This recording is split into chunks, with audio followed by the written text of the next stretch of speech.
ગિરનાર પર્વત પર પ્લાસ્ટિક મુદ્દે ગુજરાત હાઈકોર્ટમાં સુનાવણી થઈ। પ્લાસ્ટિકના ઉપયોગને લઈ હાઈકોર્ટે અવલોકન કર્યું છે। પર્યાવરણની જાળવણી અંગે લોકોમાં અપૂરતી જાગૃતિ છે। નવી પેઢીને સંવેદનશીલ બનાવવાની જરૂર છે।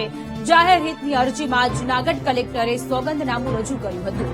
પર્વત પરથી પ્લાસ્ટિકને રિસાયકલ માટે ખાનગી કંપનીને કોન્ટ્રાક્ટ અપાયાનો ઉલ્લેખ છે। લોકો પાસેથી વસૂલેલી દંડની રકમને સ્વચ્છતા પાછળ ખર્ચવાની ટકોર પણ હાઈકોર્ટે કરી। કમિટીએ દર 15 દિવસે એક્શન ટેકન સ્ટેપ્સ મૂલ્યાંકન કરવાનું રહેશે। આ સાથે આગામી 1 મહિના બાદ ફરી સુનાવણી હાથ ધરાશે।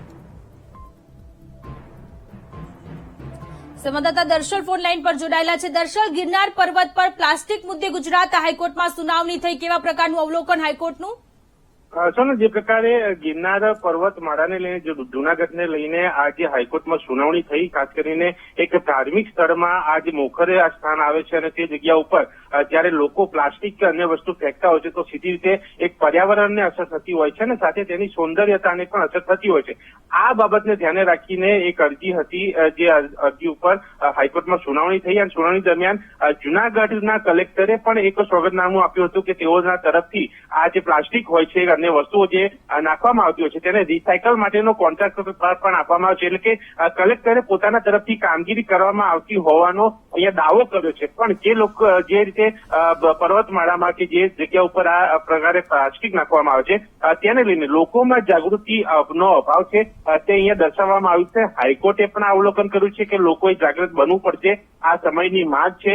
આ નવી પેઢીએ પણ આ જે પ્રદૂષણ મામલે હોય, પર્યાવરણ મામલે હોય કે ધાર્મિક સ્થળોના સૌંદર્યતા મામલે હોય ને આ પ્લાસ્ટિક ફેંકવાની વાત મામલે હોય તે મામલે સભાન થવું પડશે, જાગૃત બનવું પડશે અને તે બાબતે વિચારણા કરવી પડશે। જો તેમ નહીં થાય તો આગામી સમયમાં આ સ્થળને નુકસાન થઈ શકે છે। એટલે કે આ અવલોકન કરીને ફરી એક રિપોર્ટ માંગવામાં આવ્યો છે ને 1 મહિના બાદ આ મામલે ફરી એકવાર સુનાવણી થશે ને ત્યારે અહીંયા સ્પષ્ટ થશે કે આખરે કયા પ્રકારની કાર્યવાહી થઈ છે અને ખાસ કરીને એક જાગૃતિની બાબત છે તો તે બાબતે એક અભિયાન ચલાવવાની પણ અહીંયા વાત છે।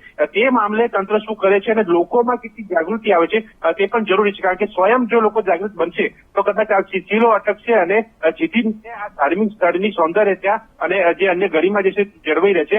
તે પણ પ્રકારનું અવલોકન એક હતું હાઈકોર્ટનું। જી દર્શલ, આભાર તમામ વિગતો માટે।